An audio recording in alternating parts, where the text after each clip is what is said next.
Welcome to the first presentation of this year's Animal Rights Conference here in Esch. With me is Kemmerer and Daniel Kirjner. They are both philosophers. Lisa is at university in Montana, where she's teaching religion and philosophy. And Daniel is a student still, but he will soon finish his PhD, and he's also working in masculinity, where he will present in another presentation. And today, both will give a general overview about animal ethics and abolition. And nothing more to say, so floor is yours.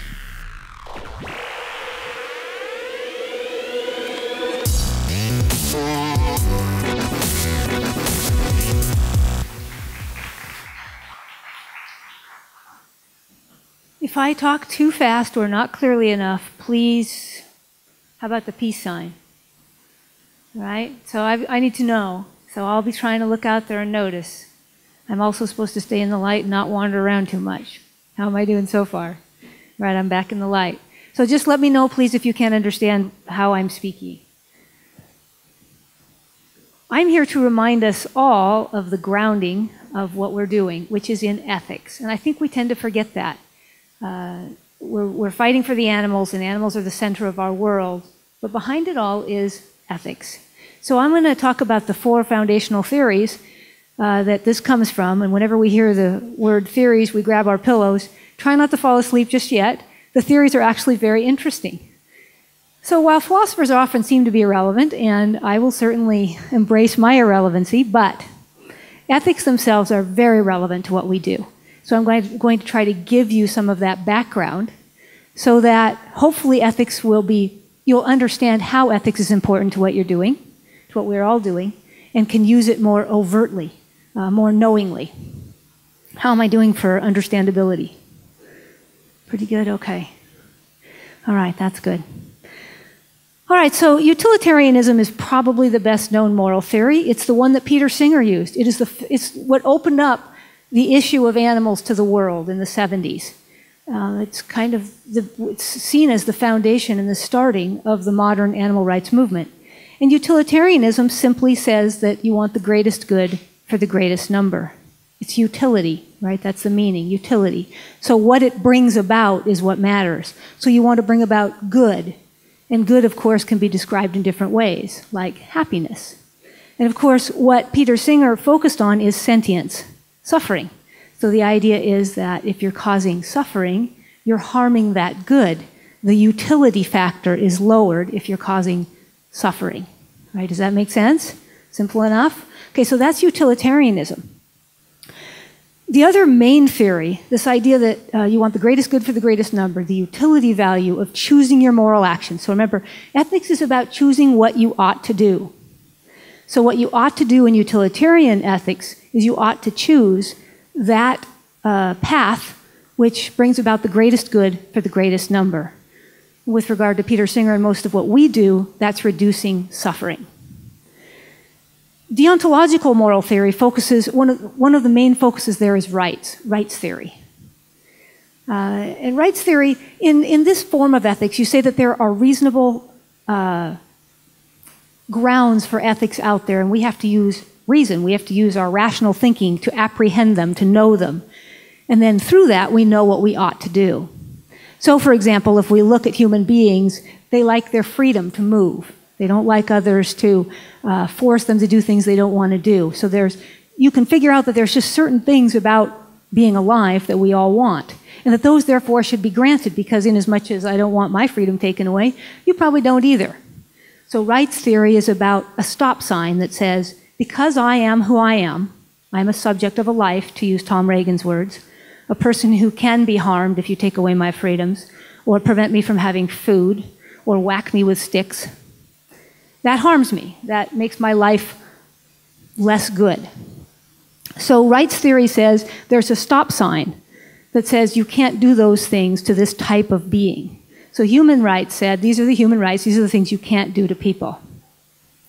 Tom Reagan said, well, all that happens to be true for animals as well, right? The things that harm us also harm them, the most basic things. So rights theory simply says that there's things about being alive, about being who we are, that ought to be protected by ethics.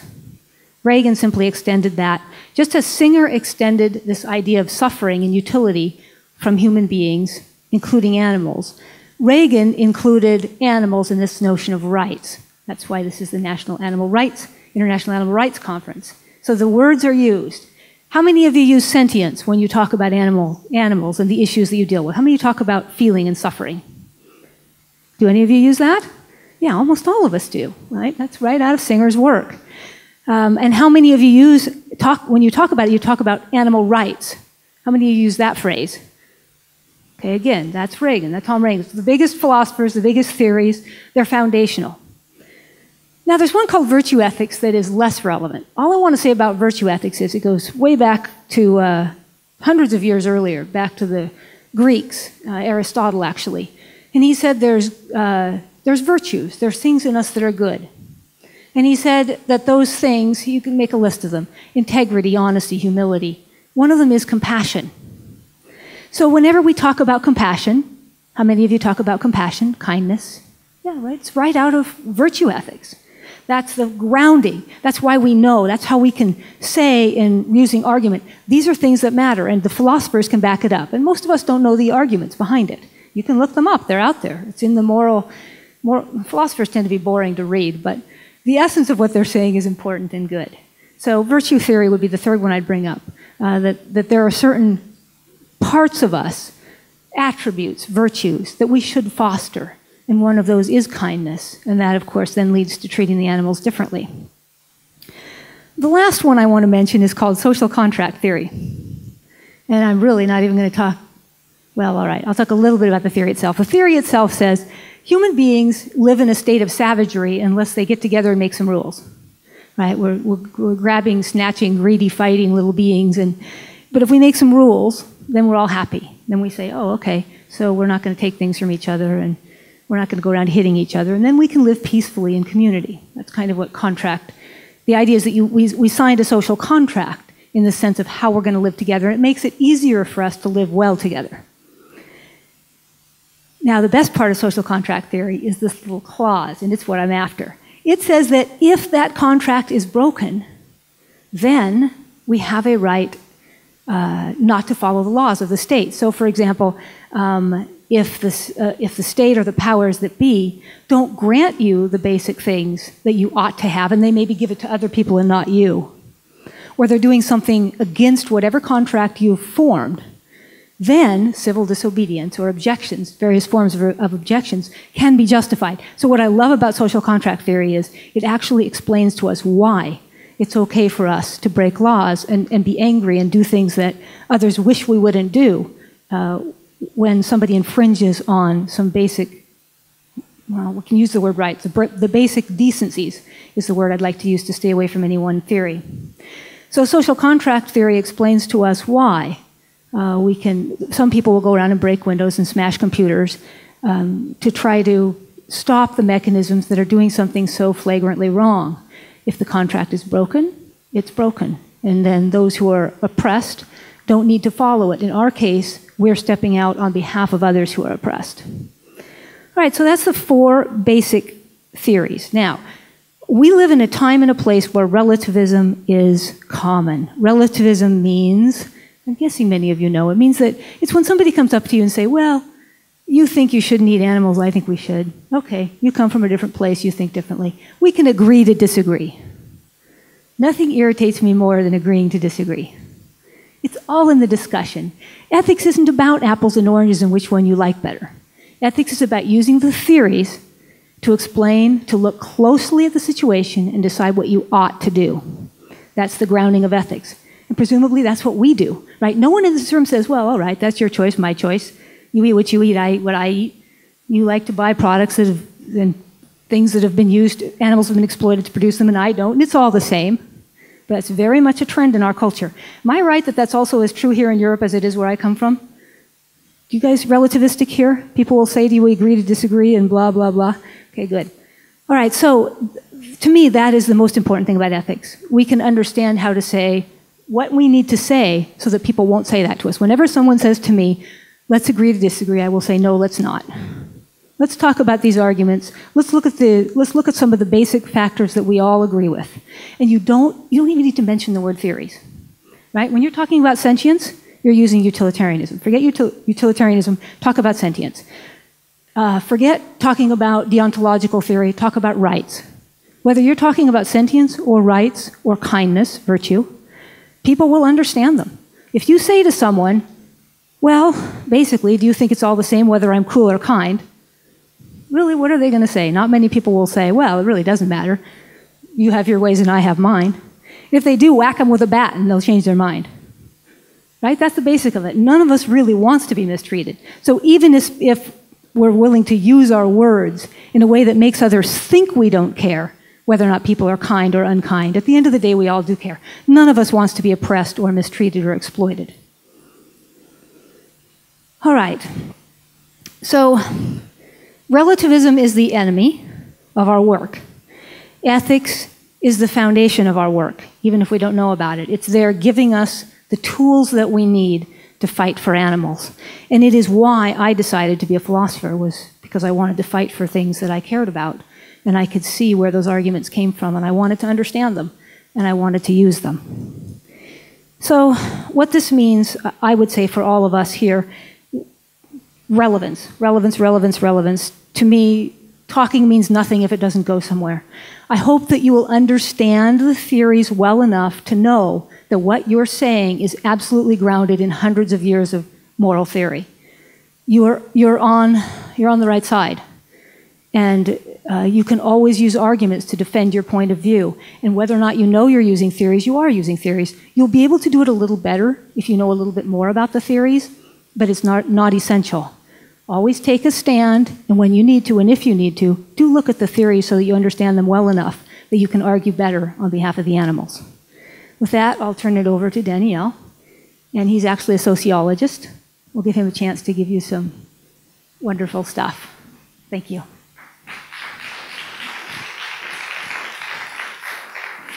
Hello, how are you today? Well, I am a Brazilian speaking English, so if somebody doesn't understand what I'm saying, just say it, you know, because it's really a challenge. Well, anyway, that's very important what Lisa is saying, and it has a real big social impact in our life as advocates, you know. I think everybody knows here that the vegetarian movement exists since the vegetarian ideal exists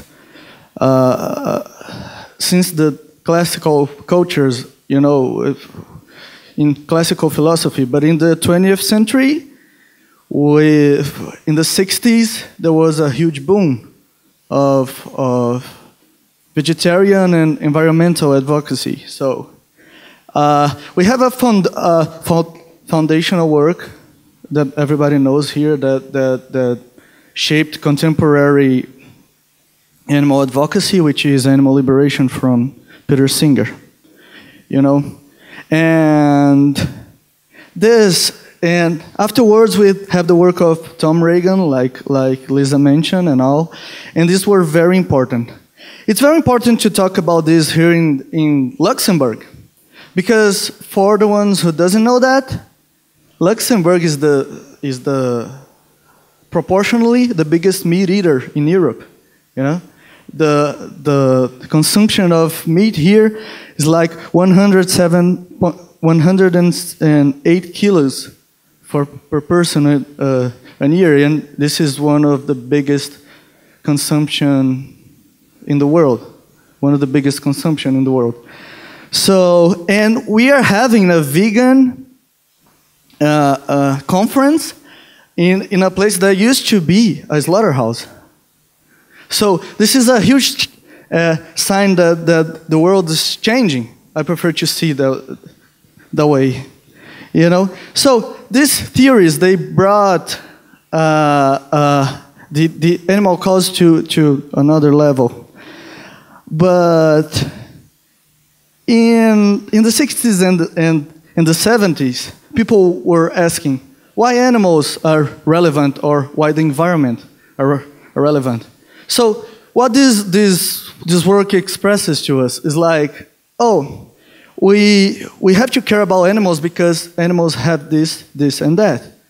For example, Peter Singer talking about diminishing pain and maximizing pleasure. You know, Tom Reagan says, oh, the animals have to have these properties, this and that, so we can consider them, so they can be subjects of our life.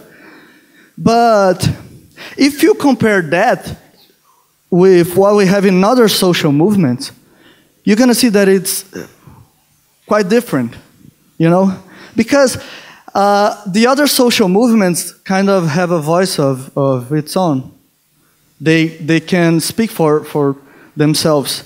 And it's not that animals cannot speak for themselves, but we don't listen to them.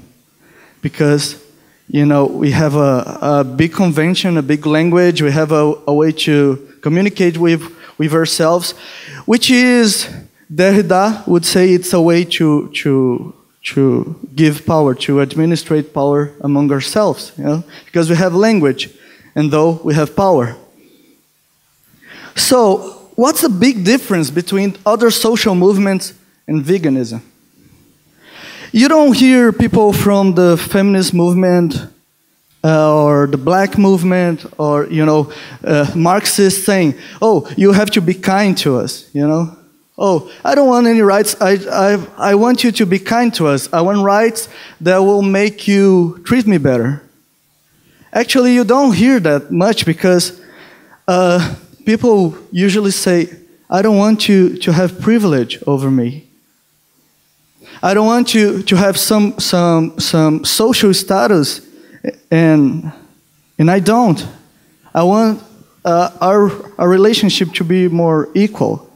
Since the French Revolution, when Jean-Jacques Rousseau, I'm sorry, I don't speak French, if I'm saying wrong.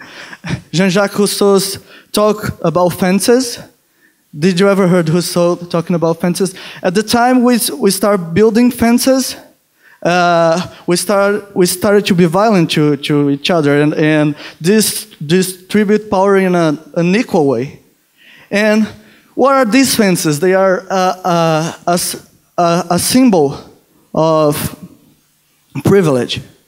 At the time you build fences, you are created a privilege to yourself, which is called property. And that kind of thinking was foundational to all the social movements that rose on the 20th century. Marx is deeply influenced by Rousseau.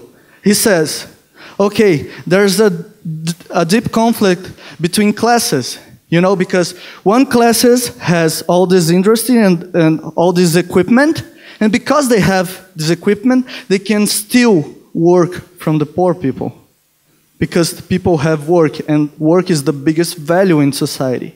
And when you have the machine, and you need the machine to be competitive, and someone who holds the machine is stealing the work from the poor people. Also, which means a new fence. This class has a privilege.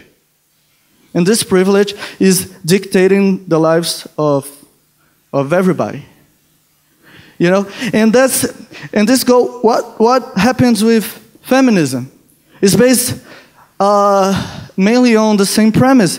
When you, for example, the suffragettes, they were never asking, oh my God, can you please, you know, approve laws that benefit me? You know, even though I can't vote, you know? Can you please vote some laws that will be nice to me? Or the black movement saying, oh, when you segregate me in the bus, you know, and put me in the back of the bus, can you do it kindly, please? Nobody says that, okay? Because the other social movements are questioning privilege. They are questioning privilege. They are saying, I don't want you to have this privilege when I'm not. I don't want privilege in society. I want us to be equals. But when it comes to animal advocacy, we don't have that very clear, do we? We hear so much about pain and suffering and all, that sometimes it's confusing if we want freedom for the animals, or we want us to keep our privilege and give a better life for the animals. Like a God complex or something, And when you think about it, that's nothing like the other movement. This is a thing that's happening because we are now listening the voices of the animals. Recently, I went to a bear sanctuary in Cambodia with Lisa. And the animals there were living in cages. And they were all being well treated, They have food. They have more food than they will have in the wild. And if they have pain, they give them a painkiller, They probably have more food there, and they have less pain than they have in the wild. But then again, they are all stuck. They don't have freedom at all. They are ruined forever because they were broken and they had to be rescued by us.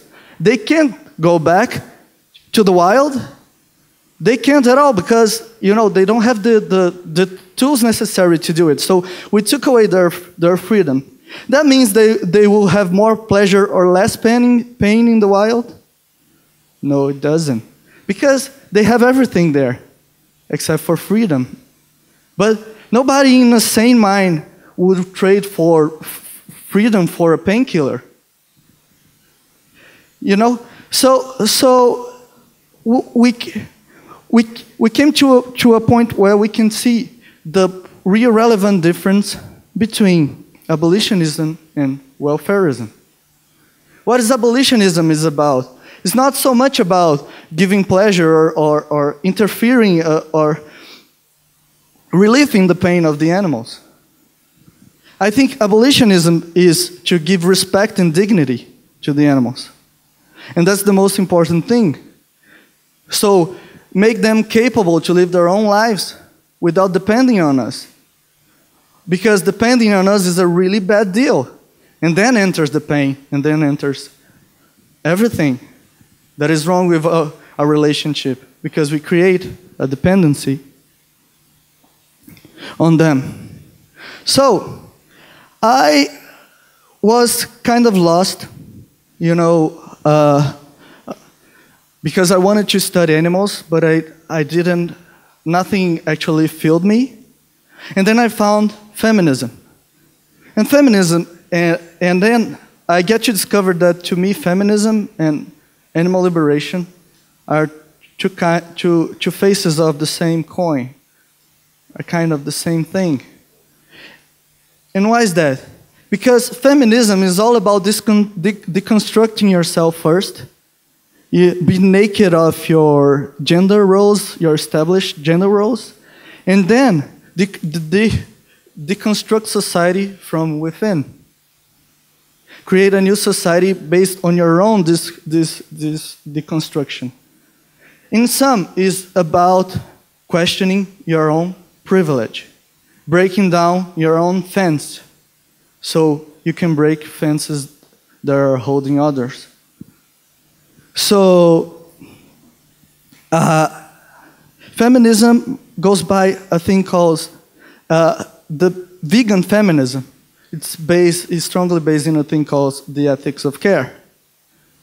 It's about the gender, the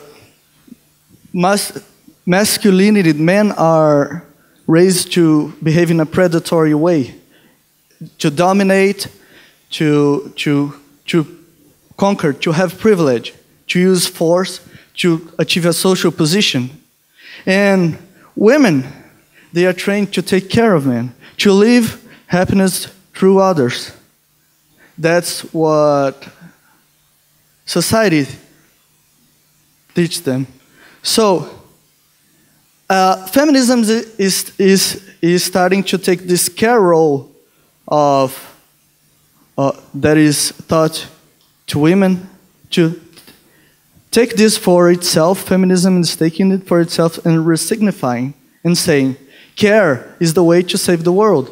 Care is the way to save the animals. We have to see that power and violence are a highly excludent way of thinking.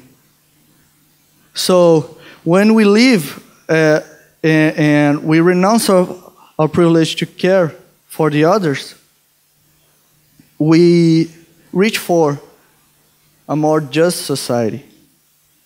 So I think the abolitionism has to see an abolition is an abolition of oneself, an abolition of yourself. It doesn't matter if you treat well your animal and an animal and keep it in a deep relation of power. You keep it oppressed. The goal is to end oppression. So we have to end oppression from within. Abolitionism is the abolition of our own privilege. If you want to speak for the animals, we have to better start listening to them. Thank you.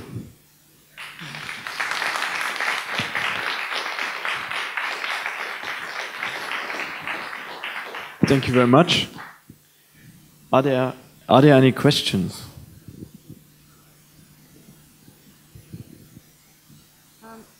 Yes, you said the dependency of animals is so violating within the movement. I wonder where pets come into the picture of this. We all have pets, and they become very, very dependent on us, that they're not free and we're not free either, because we're guilty if we go away, like this week, and you know, they get stressed out and fret, and of course they're waiting for us to come back, and so we're both dependent on each other.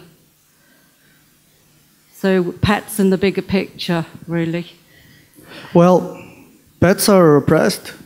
I think they can love you and you can love them.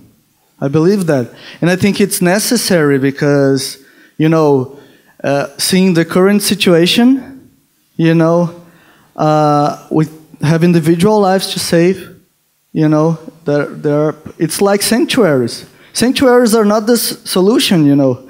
They are just a patch for the problem. They are just they are not a definitive solution.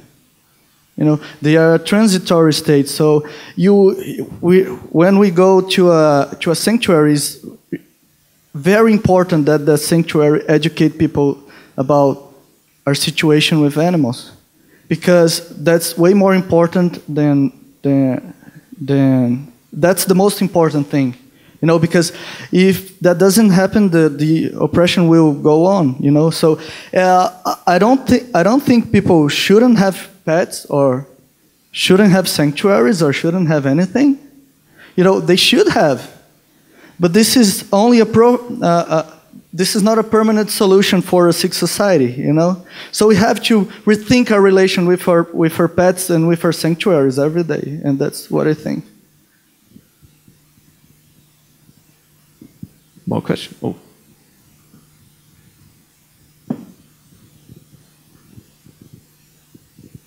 Thanks, Daniel, for your presentation, and I totally agree with you on the whole abolitionist thing. But like the question before, and not so much relating to pets, I have more a comment than a question. I'm rehabilitating wildlife every day, and from basically my home. And this is not so much bears, as I live in the UK, but wild birds. And I have to disagree with you to say it's not respectful, maybe, to do that. To basically, of course, I have to keep them in captivity at for a certain amount of time. But and even in some species, I have to decide I sort of keep them forever. And but I think it's it's not a black and white issue, and you can say it's bad for society. I mean, for me, it's not about society at all. For me, it's about seeing there's an animal in need. And if I wouldn't do what I do, that animal would die. And it, in the most cases, would die a horrible death. Not just like being shot, but die in a prolonged time. So I interfere and I do what I do. And of course, I have at some point to take a decision whether in that species it's right or not right. And if I think it's not right to keep this animal because it's a swift or it's a migratory animal, of course, I have to take this horrible decision and go to the vet and let it put to sleep. But for a very social species like a pigeon or a crow or any other corvid species, where I have many others and see how they socialize and feel well in the very enriched environment I could create, I think it's a good thing to do. Well, that's incredible. I think that's incredible. I think sanctuaries are incredible, and I think pet rescuers are incredible. I really think, but I think they exist because exists a sick society behind them, and they have to do it. You know, they have. We've been to. What's the name of the sanctuary in California?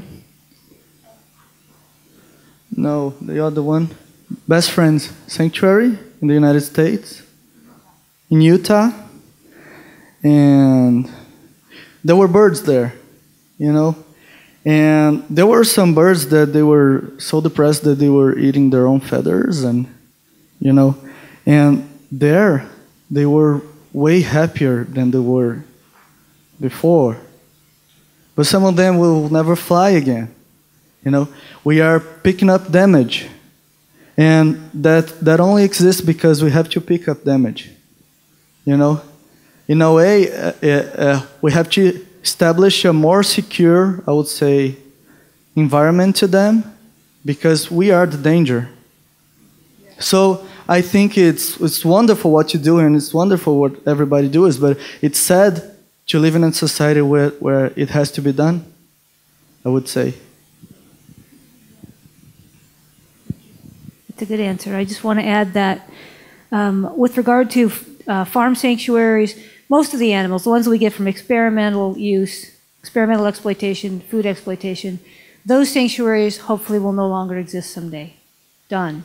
If we finish putting those animals in a situation, quit breeding them, quit messing with them, we won't need those sanctuaries. And they'll do their wonderful job and be phased out.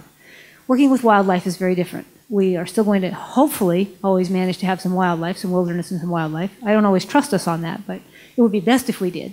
And then we have to figure out what our relationship is to that wildlife. That's a trickier question. And where you stand on that, I think it can reasonably differ. I mean, some people will say, leave them alone. We don't know what we're doing. We have no right to touch them. And others will say, in as much as I know when you're hurting, and I want to help you, why wouldn't I do that for another animal? I happen to be in the latter camp, that I think that if you can help somebody who's suffering, or who you can see is just somebody you think you can help, I would do it, and I don't care what the species is. But I think those discussions can be on the table and are wonderful things to talk about. But generally, anyone helping wildlife, you know, that's a wonderful thing. Humans right now are screwing with wildlife, and we need moral philosophy, you need to make retribution. We're screwing with them, we need to do the fixing. So straight up, you're good if you're working with wildlife, and you will be long after we quit exploiting animals in all the other ways. It's still going to be an issue, and we're still going to need to probably have people working with wildlife. But what exactly that will entail is a more complicated question. But again, I think, you know, the most important thing Danielle said, that everybody working to help wildlife, you're all wonderful. Keep up the good work, and let's look for a day when we need a lot less of that. Somebody else?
Yeah. Yeah, well... Daniel, can you sum up the question, please? What? I think we didn't hear it in the back. Could you sum up, please? Oh, she said that it's a deep asymmetry in the sanctuaries between species. They want to save, let's say, dogs and not pigeons. They want to, save a beautiful peacock, but they save the species that are more interested to humans, and that's totally true. In the sanctuary we've been in Cambodia, they killed 250 chickens a day to feed the tigers. So how do you give money to that, And how do you save the tiger once your society is so damaged, that you have to feed him because he can feed himself? And then this Best Friends Sanctuary, they have a mostly vegan buffet. So they feed people trying to save animals on animal oppression. That makes no sense to me. So I think we must be inconvenient. There's the people who say, "Oh, I like you because you're not a boring vegan and you don't bother me." You should bother everyone. I think, and most of all, if you don't bother, don't judge the person who does. Because it's really, really important to show people that animal liberation is one thing. It's not dog liberation, it's not peacock liberation, it's animal liberation. And animal liberation includes us. We have to release ourselves from oppression too, and we are modeling our movement in our liberation.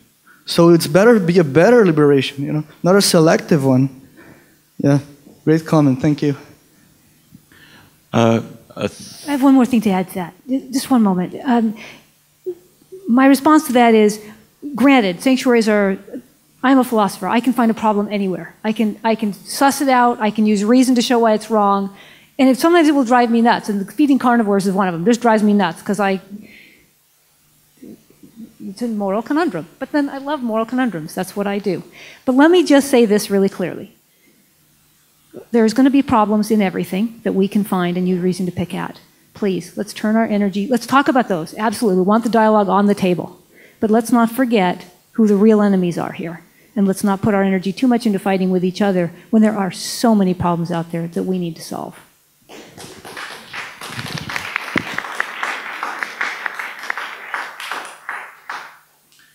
This is Kim Stallwood, a comment to make about the difficulty of thinking in terms and speaking in terms of the animals who we rescue and who we share our lives and homes with. The way that I think about the dog who lives with me and my partner is that she is a refugee, and I have taken into my home a refugee who needs assistance.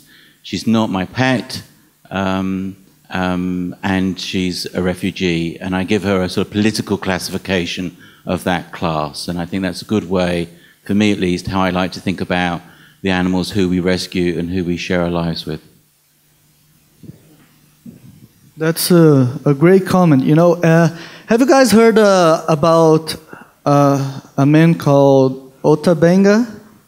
Ota Benga? No? Nobody? Well, he was an African pygmy that was exhibited he was an exhibition in a zoo with orangutans on 1905, in the last century, in the United States, in the Bronx Zoo.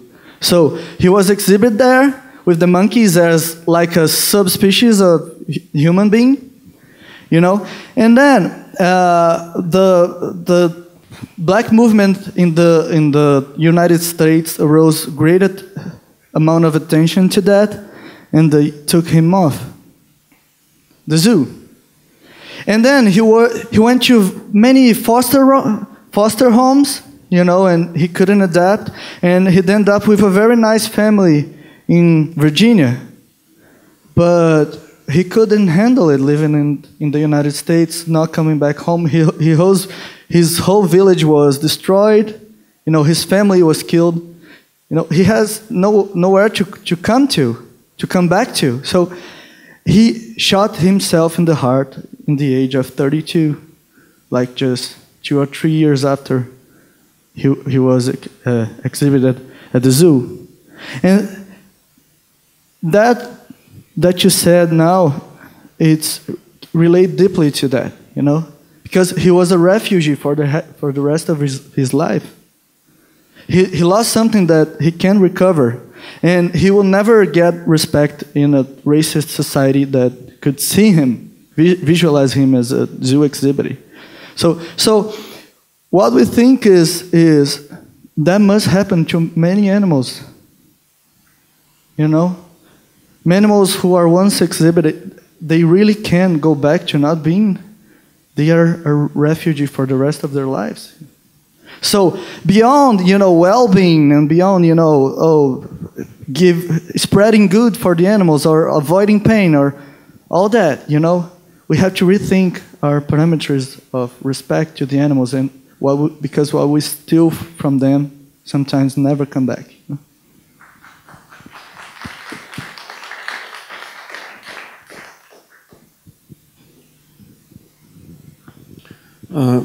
Thanks for your presentations.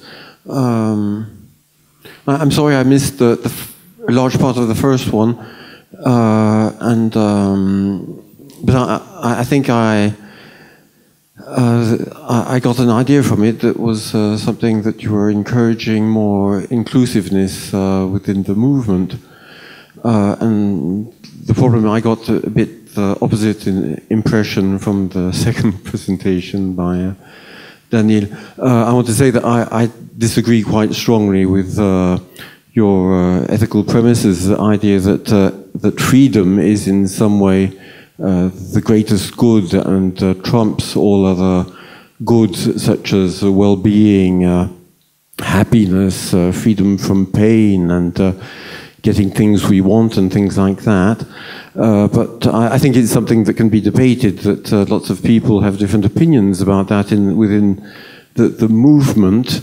And I mean, freedom, I feel freedom, I see freedom as something which is certainly something that humans need a lot of, or at least cherish a lot. I'm not sure that they don't cherish it a bit too much in certain senses. It's also something which divides people. In a sense, freedom is sometimes seen as a progressive value, but I think also in certain parts of the world, such as the United States, it's clearly something which is mostly put forward by the right wing and people who are very, very, very reactionary. So it's quite ambiguous as a value. And I don't really share this, I would say this, giving so much importance to the idea of freedom itself. It seems to me that many animals don't share it either, and that very often, clearly, animals prefer to have the company and be dependent on humans rather than, I mean, historically, I think we wouldn't have dogs if it weren't the case, at least for some animals. I'm not speaking of all animals. So I think that the movement should be inclusive of people who share your views and people who share other views, which maybe are more utilitarian.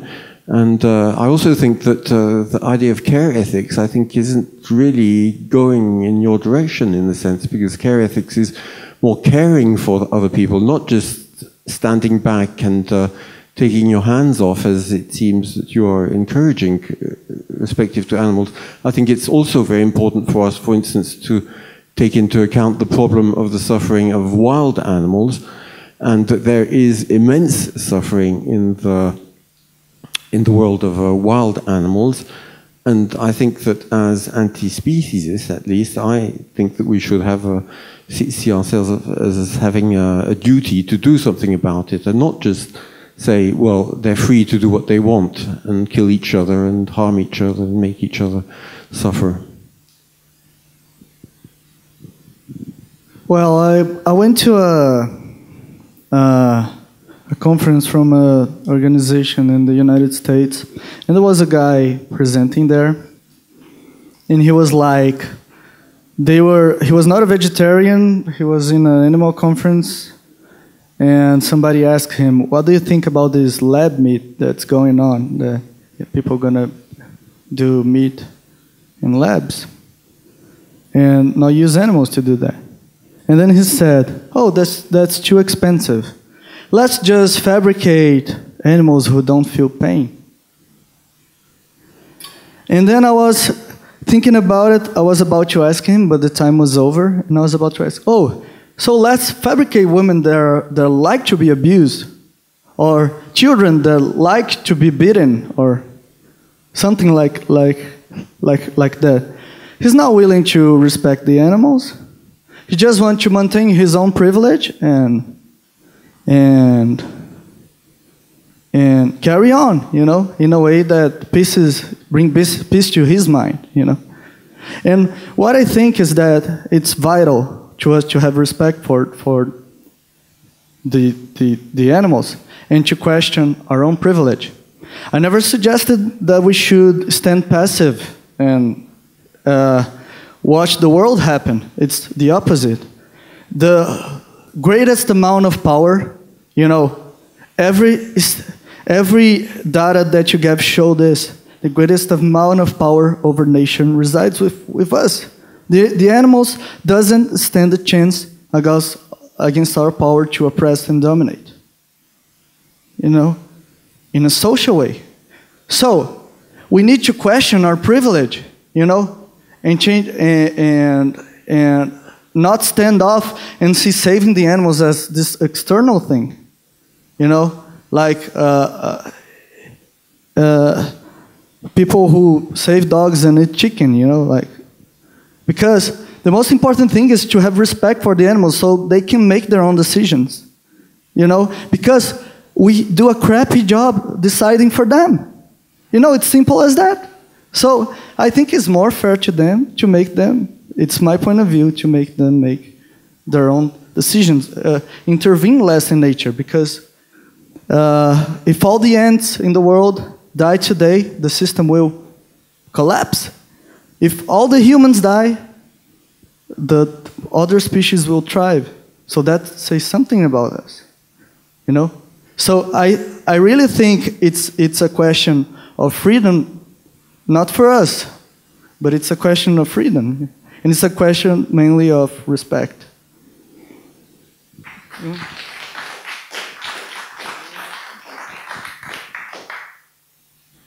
I am afraid we run out of time, but I guess those two on stage will be outside if you have some more questions to them.